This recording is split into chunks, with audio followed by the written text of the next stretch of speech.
বৈশাখীর বয়স 43 আর এর আশেপাশে, আর শোভনের বয়স 65। আদৌ কি তারা বিয়ে করবেন নাকি থাকবেন সহবাসে? বৈশাখী শোভন মানেই বয়সের ফাঁক টপকিয়ে ভালোবাসার নতুন অধ্যায়। সিঁদুর, মঙ্গলসূত্র আর প্রেম, বৈশাখী শোভনের গল্প আবারও আলোচনায়। 20 বছরের ফারাকেও বন্ধুত্বের বাঁধনে বাঁধা। বিয়ে হবে তো হবে। বৈশাখীর প্রণয়ে পরিকল্পনা হয়ে গেল ফাঁস। আদালতে ডিভোর্স মামলার মাঝে চলছে সিথি সিঁদুরের প্রেম কাহিনী। শোভনের পাশে দাঁড়িয়ে সিরিয়াস প্রেমের গল্প লিখছেন বৈশাখী। আইনগত বাধা নয়, ভালোবাসাই প্রধান। বৈশাখী শোভনের নিবিড় সম্পর্ক ঠিক কিসের পরিচয় দিচ্ছে দেখুন। বৈশাখী বন্দ্যোপাধ্যায় এবং শোভন চট্টোপাধ্যায়ের সম্পর্ক বহুদিন ধরে জনসমক্ষে আলোচনার কেন্দ্রবিন্দুতে রয়েছে। দুজনের ব্যক্তিগত জীবন নিয়ে সাধারণ মানুষের কৌতূহল কখনো কমেনি। বিশেষ করে তাদের বয়সের ফারাক এবং বৈবাহিক পরিস্থিতি এই সম্পর্ককে আরও বেশি নজরকাড়া করেছে। বৈশাখী এবং শোভন দুজনেই প্রমাণ করেছেন যে ভালোবাসার বয়স কখনো বাধা হতে পারে না। তবে তাদের আইনগত অবস্থান এখনো স্পষ্ট নয়। শোভন বৈবাহিকভাবে আলাদা থাকা সত্ত্বেও বৈশাখীকে এখনও সহবাস সঙ্গী হিসেবেই গণ্য করা হয়। অনলাইনে পাওয়া তথ্য অনুযায়ী 1983 সালে জন্মগ্রহণ করেন বৈশাখী, যা 2026 সালের হিসেব অনুযায়ী তার বয়স 43-এর কাছাকাছি। শোভনের বয়স 26 সালে জুলাই মাসে হবে 63, অর্থাৎ তাদের বয়সের ফারাক প্রায় 20 বছর। এটি দর্শকদের কৌতূহল আরও বৃদ্ধি করেছে। তবে সম্পর্কের ক্ষেত্রে বয়স কখনো তাদের বাধা দিতে পারেনি। বহুদিন ধরে শোভন তার স্ত্রী রত্না চট্টোপাধ্যায়ের থেকে আলাদা থাকছেন।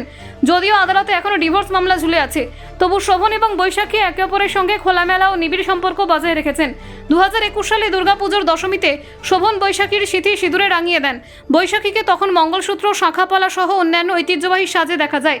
এইভাবে দুজন জনসমক্ষে নিজেদের সম্পর্ককে স্বীকৃতি দিয়েছেন। বৈশাখী ইমেজ বেঙ্গলকে দেওয়া এক সাক্ষাৎকারে জানান, ঘটা করে আমি আর শোভন বিয়েটা করবই। আমাদের পরিকল্পনা আছে, যদি কেউ 22 বছর ঘুরিয়ে দেয় তখন ওর বয়স 80 এবং আমার 65, তবু বিয়েটা হবে। বৈশাখী আরও জানান, তিনি শোভনের নামেই সিঁদুর পরেন এবং শোভন তাকে এইভাবে দেখতেই পছন্দ করেন। সম্পর্কের মাঝে মজার ছলে তিনি বলেন, কখনো যদি শোভনের ওপর খুব রাগ হয় তখন সিঁদুর পরেন না এবং মঙ্গলসূত্রও খুলে ফেলেন। শোভন বৈশাখী কন্যা মেহুলকে বারবার বলতে থাকেন, যা মাকে গিয়ে বল সিঁদুর পরতে, মঙ্গলসূত্র পরতে। এটি দুজনের মধ্যে বন্ধুত্বপূর্ণ এবং আন্তরিক সম্পর্কের প্রতিফলন। বৈশাখী স্পষ্ট করে বলেন, শোভন যদি তাকে বিয়ে করতে না চাইতেন বা সম্পর্কটিকে নামহীন রাখতে চাইতেন তবে তিনি কখনোই এই সম্পর্কের সঙ্গে যুক্ত হতেন না। তার মতে তাদের সম্পর্ক কোনো ক্ষমতাশালী ব্যক্তির ছত্রছায়ায় থাকার কারণে নয়, বরং দুজনের মধ্যে গভীর ভালোবাসা এবং পারস্পরিক বোঝাপড়ায় সম্পর্ককে শক্তিশালী করেছে। শোভনের শরীর খারাপ থাকা সত্ত্বেও বৈশাখী বলেছেন, তারা ডিভোর্স কেসে এতটাই জোর দিচ্ছেন শুধুমাত্র কারণ সম্পর্কটি সিরিয়াস। তারা চাইছেন তাদের সম্পর্ককে সামাজিক আইনি স্বীকৃতি দেওয়া হোক। এটি প্রমাণ করে যে তারা নিজেদের ব্যক্তিগত সিদ্ধান্তে দৃঢ় এবং একে অপরকে সমর্থন করছেন। দুজনের সম্পর্কের এক বিশেষ দিক হলো তাদের স্বাধীনতা এবং পারস্পরিক সম্মান। বৈশাখী বলেন, আমরা দুজনেই একে অপরকে সমানভাবে শ্রদ্ধা করি। কখনোই এমন নয় যে একজনের ক্ষমতা বা অবস্থান অন্যকে প্রভাবিত করে। এটি দেখায় যে তাদের সম্পর্ক কেবল ভালোবাসা নয়, বরং পরিপূর্ণ বোঝাপড়ার উপর ভিত্তি করে গড়ে উঠেছে। শুভ্র এবং সরল জীবনের পেছনের গল্প এই সম্পর্ককে মানবিক মাত্রা দিয়েছে। বৈশাখী শোভন দুজনেই একে অপরের পাশে থাকার জন্য সব বাধা অতিক্রম করছেন।